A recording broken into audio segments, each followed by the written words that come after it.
The verse I'd like you just to understand today is Hebrews chapter 3, verses 7 to 8, and this is what it says. Today, if you will hear his voice, do not harden your hearts as in the rebellion.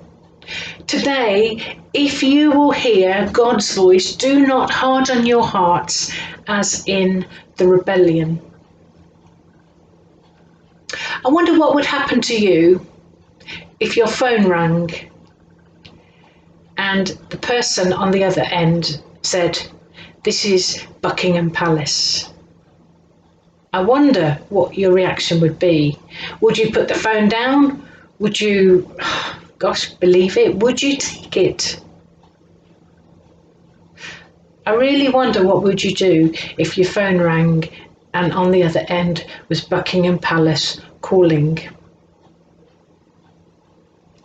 Now, if you actually think of that for a moment, that can remind you of in the Bible, Samuel, who didn't realise who was calling him.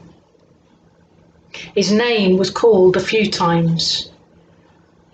At first he was perplexed, Samuel was perplexed, and then Eli told him who was trying to get through to him, and he listened. And I just wonder today, have you ever heard God speak to you?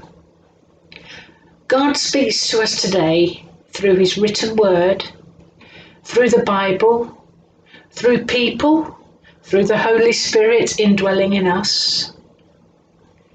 God speaks to us in a mighty way. We must really be enabled to hear his voice. So the short thought today is, God is always trying to get through to us, to speak to us.